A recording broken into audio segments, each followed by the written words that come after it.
Aujourd'hui, à Lumière du Monde, des églises réinventées.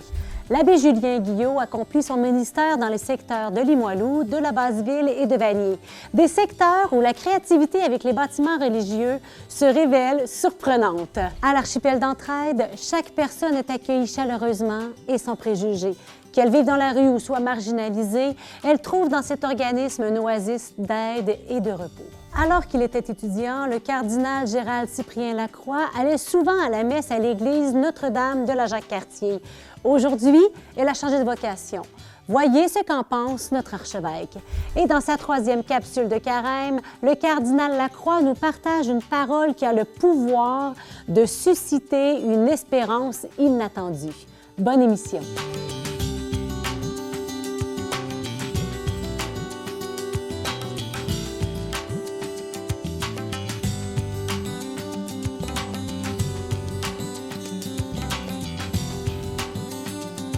Bonjour, bien chers amis, c'est une joie de vous retrouver. Cette semaine, nous recevons l'abbé Julien Guillot. Il est originaire de Beauport et il a été ordonné prêtre en 1989. En 1997, il devient responsable diocésain de la pastorale jeunesse. En 2015, il reçoit le prix Fidéide, personnalité touristique de l'année 2015 pour le projet de la Porte Sainte. Il est également le responsable du groupe de chanteurs Les Prêtres. En 2015, l'abbé Julien Guillot devient curé des paroisses de Limoilou et responsable du sanctuaire Notre-Dame de Rocamadour. Maintenant prêtre responsable de l'unité missionnaire Limoilou-Basse-Ville-Vanier, il s'intéresse au bien-être spirituel des personnes et il est sensible au patrimoine religieux. Bonjour, l'abbé Julien. Bonjour. C'est une joie de vous recevoir ici. On vous voit souvent dans nos capsules, reportages sur ACDQ.tv, Lumière du Monde, mais là, on vous a ici sur le plateau. Ça me fait plaisir. Oui. Alors, tu es modérateur, je viens de le dire, de l'unité missionnaire Limoilou-Basse-Ville-Vanier. Est-ce que tu peux nous parler de ces communautés chrétiennes, les joies et défis dans ce coin-là, dans ces quartiers de la ville? Alors, là, je découvre Basse-Ville-Vanier parce que c'est depuis le mois d'août que j'ai été nommé là, comme modérateur pour l'ensemble. Mais ce que je vois, ce qui me frappe beaucoup puis qui m'inspire, c'est le zèle apostolique de ces communautés. Évidemment, on est au centre-ville, il y a toutes sortes de réalités sociales, des défis, mais à travers ça, il y a des croyants qui prennent la vie communautaire en main et la vie spirituelle aussi. Donc, dans le contexte missionnaire, j'ai déjà dans les milieux des leaders. Ça, c'est encourageant parce que là, on peut bâtir. Et donc, le rôle du pasteur devient plus quelqu'un qui coach, qui habilite, qui accompagne les baptisés, qui eux-mêmes annoncent l'Évangile avec les gens. Ah, c'est beau. Puis, donc, on parle aujourd'hui de nos églises, en quelque sorte, réinventées. Hein? Nouveau défi en église. Un projet unique a été élaboré avec l'Église Saint-Charles de Limoilou. Quelques mots là-dessus. Oui, alors, l'Église, il faut le savoir, l'Église Saint-Charles de Limoilou a été fermée au culte, désacralisée en 2012. Et quand moi, je suis arrivé en 2015, il y avait déjà des projets communautaires, des tentatives là, de redonner vie à ce bâtiment-là dans une approche communautaire. Il faut comprendre qu'il y a l'aspect du bâtiment comme tel et ce que ça représente symboliquement pour les gens du milieu. Évidemment. Et les gens y sont attachés, même si les gens ne pratiquaient plus de façon régulière et que ça devenait invivable financièrement de tenir ça debout. Mais l'intérêt de le tenir debout, c'est aussi l'histoire, l'aspect patrimonial. Et donc, on recherche toujours que ça revienne à la communauté. Et c'est toujours un défi parce que c'est assez coûteux, pas assez coûteux, très coûteux. En effet. Et après quelques tentatives, on est allé, on a eu une offre d'une compagnie de cirque, machine de cirque. Et ce qui est intéressant dans Limoilou, il y avait déjà, avec l'Église Saint-Esprit, l'école de cirque. Et là, une compagnie de cirque nous approche pour utiliser l'Église et les gens avaient une grande sensibilité au patrimoine. Donc, ne pas toucher à l'esthétique de l'Église, mais réaménager à l'intérieur pour faire des spectacles. Donc, sur le plan, j'allais dire commercial ou artistique, ça devient comme une grappe d'entreprise l'école de cirque et à côté, à 1 kilomètre, ma chaîne de cirque qui permet de diffuser des spectacles, alors que l'école de cirque est faite pour la formation, ils ne sont pas vraiment équipés pour faire des spectacles. Donc, l'autre devient un partenaire, pas un compétiteur, un partenaire. Et on commence à créer, dans le fond, que Québec est un lieu pour le cirque dans notre histoire. Donc, ça, c'est intéressant. Et quand on touche aux artistes, souvent, c'est des gens qui gagnent la vie difficilement. Donc, leur offrir dans ce milieu-là, ils peuvent avoir des logements abordables et tout ça, et ça leur permet d'exercer leur art. Et il faut savoir que l'aspect artistique, c'est pas très loin du spirituel. C'est très... La sensibilité est proche, là. Ah oui. Et j'ai vu travailler l'équipe de machines de cirque, et ils ont compris le sens de l'architecture de l'Église. Donc, leur spectacle est influencé par l'environnement. Ça, c'est très intéressant. C'est vrai qu'on n'imagine pas ça spontanément, hein? Mais et dans un autre univers, on va dire, on a entendu parler abondamment de Saint-Roch, de son sous-sol dans les médias dans les derniers mois. Est-ce qu'il y a de nouvelles avenues pour cette église? Qu'en est-il? Hein? Cette église qui est quand même, somme toute, assez importante dans le quartier, dans le milieu. Là. Oui, d'ailleurs, cette église-là fait partie de l'image intégrale de la Ville de Québec. La Ville l'a bien compris en choisissant de la mettre parmi les 8 églises à sauvegarder dans la Ville de Québec. Et donc, ça, c'est un acquis, on peut dire, mais en même temps, c'est un gros défi. Et à la base, dans la mission de l'Église, prendre soin du plus petit, c'est comme notre ADN. C'est central. Évidemment, on n'a pas nécessairement les ressources humaines pour donner tous les soins nécessaires. On parle de maladies mentales, de dépendance, etc. Donc, il y a des organismes spécialisés. Et dans Saint-Roch, il y en a beaucoup pour venir. Mais on a quand même un lieu, on est au centre. Et donc, on a un rôle à jouer là-dedans. Et dans ce qui s'est passé antérieurement, il y avait des défis. On ne réussissait pas à donner le service de qualité qui conviennent. Et donc, ça l'a permis de se repositionner. Comment poursuivre notre mission, puis avec des partenaires fiables dans la longue durée. On ne peut pas faire des choses juste ponctuelles. Et donc, c'est entrepris un dialogue avec la Ville de Québec et on a jugé que la Ville est un partenaire sérieux, financièrement appuyé aussi. Et donc, le projet qui est sur la table, et la Ville a signé une promesse de location pour prendre tout l'espace du sous-sol et réorganiser le sous-sol en fonction de ces besoins-là, mais aussi, et ça c'est important, la mixité d'utilisation des lieux. Et donc, le milieu artistique, culturel aura éventuellement des espaces, ça va s'organiser. Et la paroisse a gardé son droit de regard sur tout ce qui va s'y passer pour pas que ça soit en opposition aux valeurs de l'Église. Et ça, la Ville a aussi bien compris, accepté l'idée.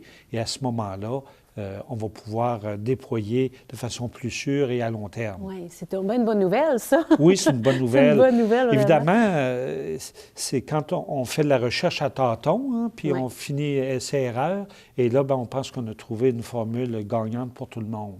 Parce qu'on ne veut absolument pas mettre de côté les itinérants. C'est une réalité sociale qui fait partie de tous les centres-villes.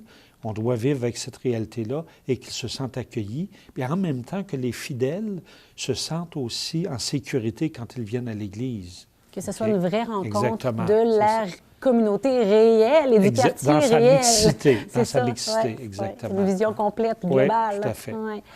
Quand on parle de reconversion ou de requalification d'église, c'est quoi les principaux enjeux à ne pas perdre de vue pour que le projet, justement, soit en adéquation avec la mission de l'Église? Bon. D'une part, là, il faut briser le tabou de dire que l'Église appartient à tout le monde puis qu'on doit donner nos églises. Ça, c'est un vieux concept qui ne tient pas la route. Les églises appartiennent aux fidèles gérés par l'Assemblée de fabrique. Et donc, il faut assurer, quand on requalifie ou qu'on vend éventuellement ou que d'autres propriétaires prennent possession de l'Église, que l'usufruit de ça puisse permettre de poursuivre la mission pastorale et garder, particulièrement au centre-ville, une présence d'Église qui peut évoluer. Et évidemment, avec des grosses églises comme ça, on peut penser que est-ce qu'on les aura toujours à l'usage du culte? On ne sait pas trop. Il faudrait être devin pour le dire. Mais nous, ce qu'on essaie de faire, c'est avoir une mixité d'usage des lieux et l'aspect culturel se marie bien avec l'aspect spirituel. Il faut que ça soit fait des règles de l'art. L'aspect touristique est un aspect où on fait découvrir le patrimoine et l'aspect spirituel du lieu, l'architecture, etc. Donc, ça, c'est une manière de faire rentrer des sous neufs pour tenir le bâtiment, mais surtout tenir la mission. La mission, c'est les ça, gens, exactement. la vie spirituelle des gens, soutenir les gens dans leur Donc, d'avoir foi. un lieu accueillant à toute personne. Donc, ça, c'est intéressant. Oui, c'est ça. C'est pas un sans considérer l'autre. Là. Exactement, Ça va ensemble, c'est ça. beau. Mille merci. On aura sûrement l'occasion d'en parler davantage à une autre occasion. C'est vraiment une belle entrée en matière dans notre thème qu'on a eu avec toi. On poursuit avec nos reportages. Et justement, le prochain, c'est sur l'archipel d'Entraide, qui est justement sur le territoire Exactement. d'une Bel exemple d'une église, Notre-Dame de Jacques-Cartier, qui a été transformée pour que la communauté se réapproprie ce lieu-là dans la dynamique de l'entraide. De l'entraide. Et justement, l'archipel d'Entraide, un organisme dont la mission est d'offrir des services adaptés à la clientèle marginalisée et souffrant de problématiques multiples. L'équipe offre des services de suivi à une clientèle présentant des problèmes de santé mentale, d'itinérance, de toxicomanie et de pauvreté.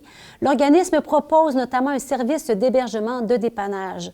De plus, le magazine La Quête, qui est bien connu à Québec, est à la fois une alternative à la mendicité et un outil de réinsertion sociale.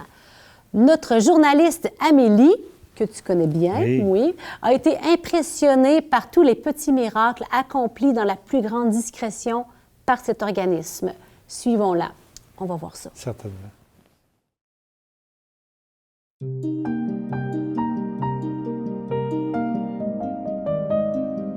Je suis avec Mme Diane Morin qui s'occupe de l'organisme L'Archipel d'Entraide. Madame Morin, bonjour. Bonjour. Pouvez-vous me raconter c'est quoi cet organisme-là? L'Archipel d'Entraide est né à la fin des années 90 pour venir en aide aux personnes qui vivaient la désinstitutionnalisation dans la région de Québec. Puis ça se passait surtout au centre-ville. Alors, on est arrivé sur la côte d'Abraham en 1989 avec des intervenants de rue, puis on a ouvert rapidement un petit café.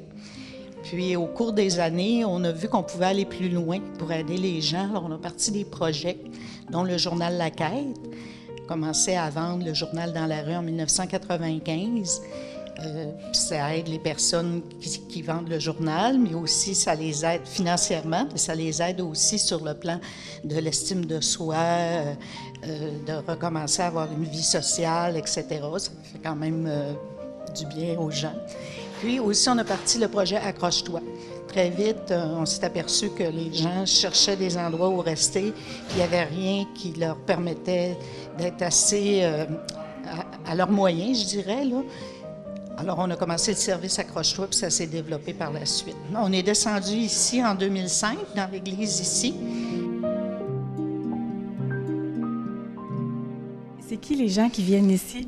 Les gens qui sont ici actuellement, qui se reposent, ça, c'est notre dernier projet, c'est le répit de l'archipel. C'est un répit de jour.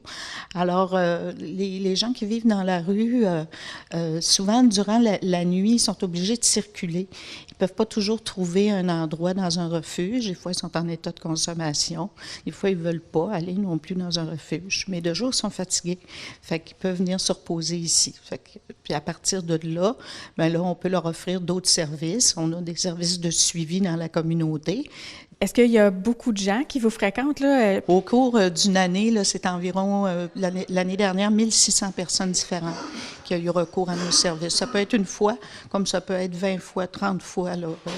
Est-ce que vous portez un rêve, là, vous, Madame Diane, là? Bien, je pense que si on n'avait pas besoin d'exister, ce serait pas mal ce qui aurait le plus merveilleux, là. Il y a beaucoup de souffrance autour de nous, là, puis on aimerait ça que tout le monde ait sa place dans la société, puis tout le monde ait un toit, puis suffisamment à manger, etc., puis suffisamment aussi pour se développer, puis être heureux.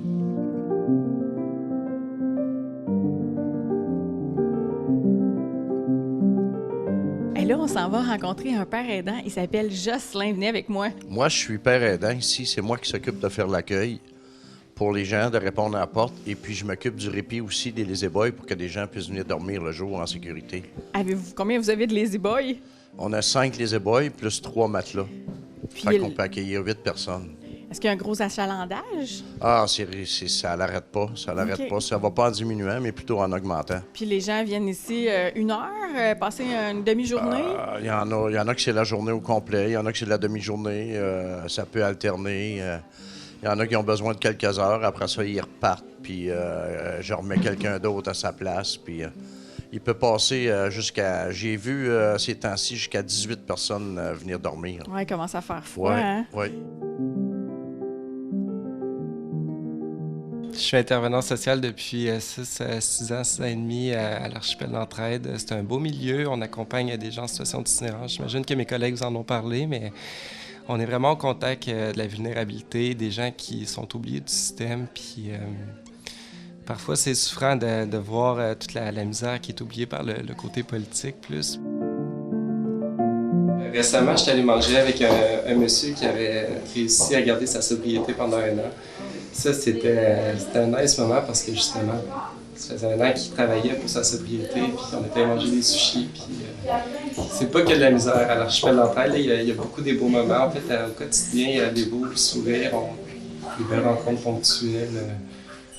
Ah, c'est quelqu'un qui vous a appelé probablement avec notre téléphone. Pourquoi est-ce que tu as choisi de faire ce travail-là de père aidant? Ben, moi, c'est j'y ai passé par là, je sais c'est quoi. J'ai eu besoin, je suis allé à la Maison Revive, c'est là que j'ai cheminé à la Maison Revive, et puis après ça, je pense que j'ai été père aidant substitut pour la clinique Spot. Puis après ça, ici, on m'a approché pour pouvoir m'occuper du répit, puis moi, j'aime bien ça, ça me garde... Ça me garde en forme dans le sens que j'ai pas envie de retourner où ce que j'ai déjà passé, tu sais.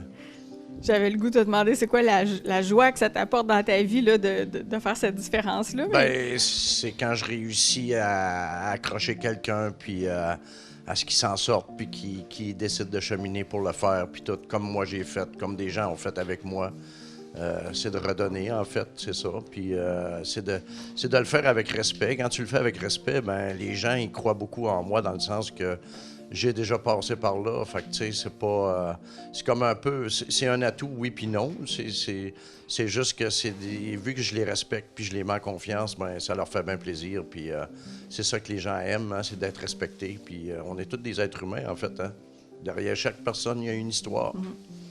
Quand on la connaît, ben c'est différent, quand on voit la personne d'une façon différente.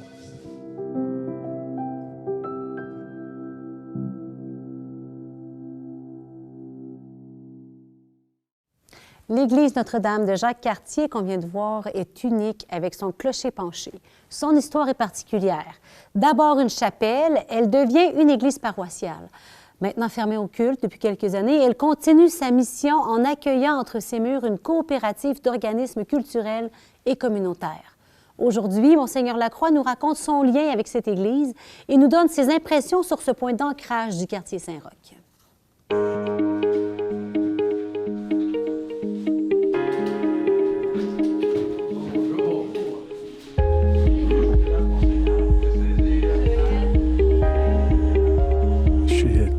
Touché de revenir dans cette église de Notre-Dame de Jacques-Cartier. Ici, entre les quartiers de Saint-Sauveur et de Saint-Roch, j'ai habité jeune ici, jeune adulte, probablement de 18 à 23, 24 ans.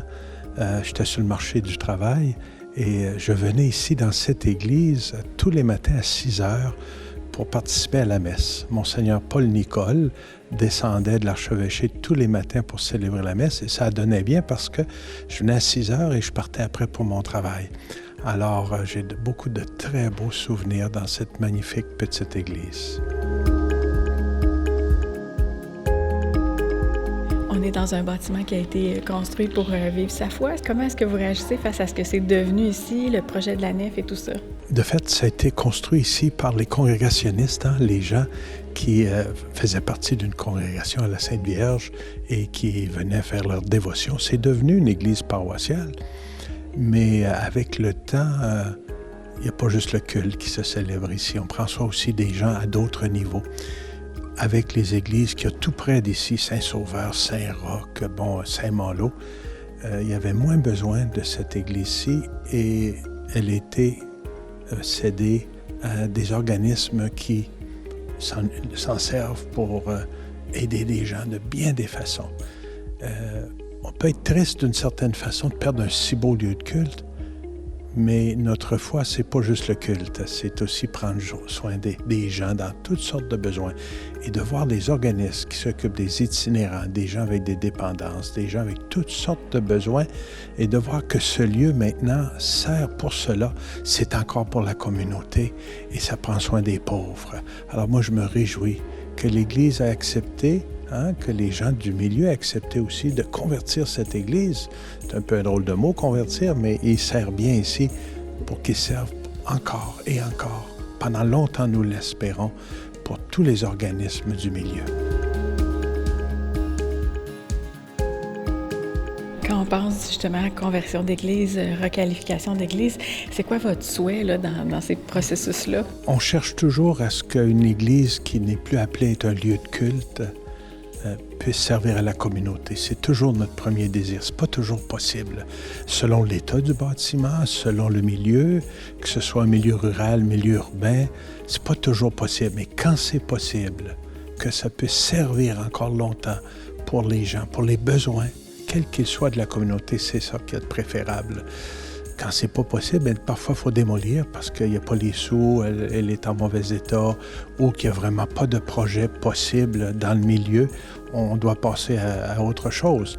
Mais on ne peut que se réjouir de voir que celle-ci et d'autres aussi servent pour les biens de la communauté.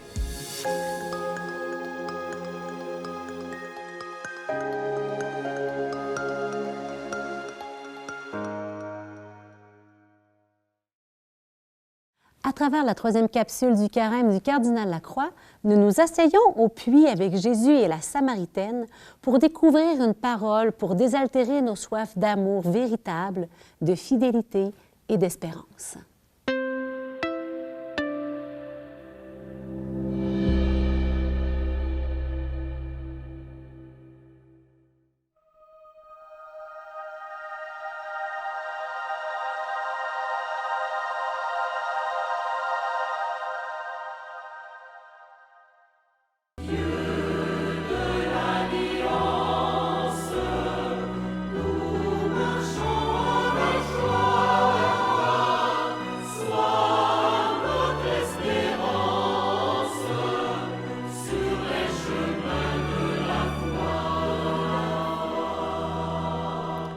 Frères et sœurs, la paix soit avec vous.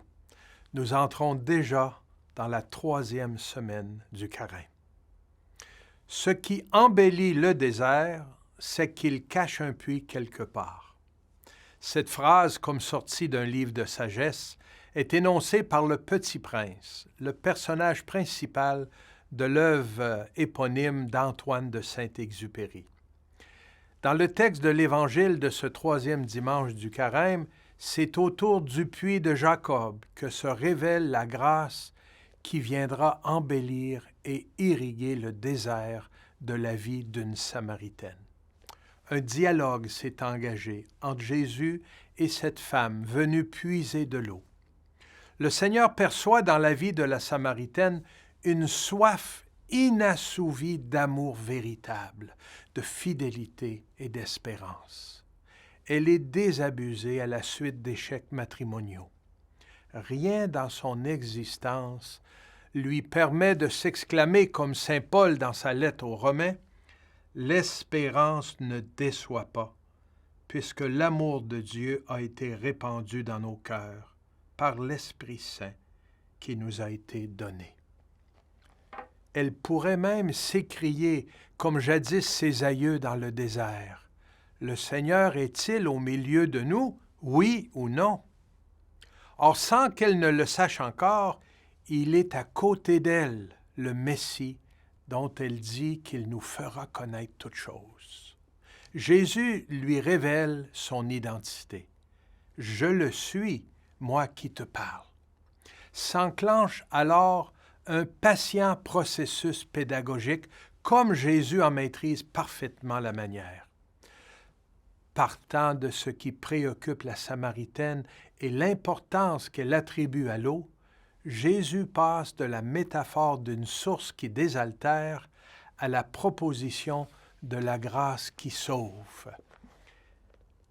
Si tu savais le don de Dieu, et qui est celui qui te dit « Donne-moi à boire », c'est toi qui lui aurais demandé, et il t'aurait donné de l'eau vive.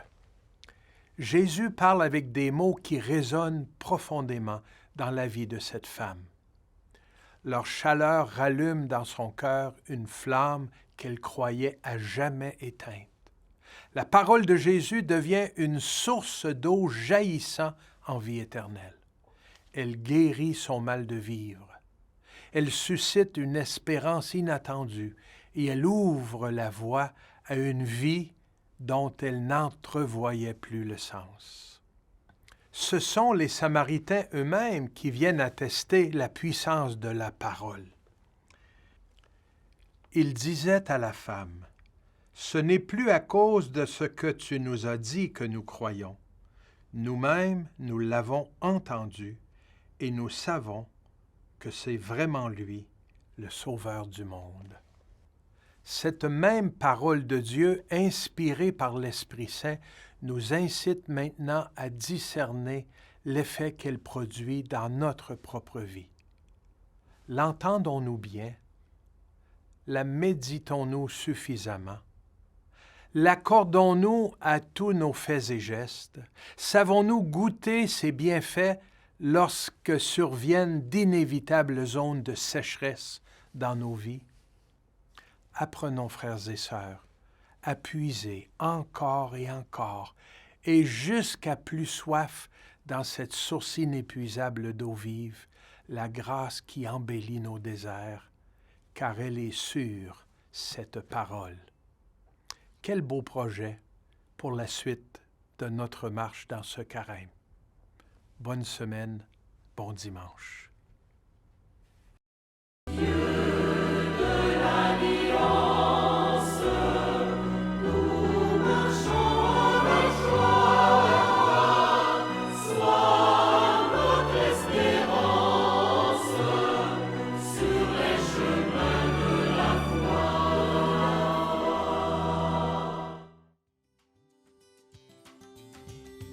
Je suis persuadée que le thème de notre prochaine émission va vous intéresser. On parle de cinéma. On reçoit ici même une scénariste, réalisatrice, productrice et distributrice franco-québécoise. Annabelle Loyola est née en France et elle réside à Montréal. Elle vient nous partager sa vision et sa passion. Soyez des nôtres. D'ici là, portez-vous bien et moi je vous dis à la semaine prochaine.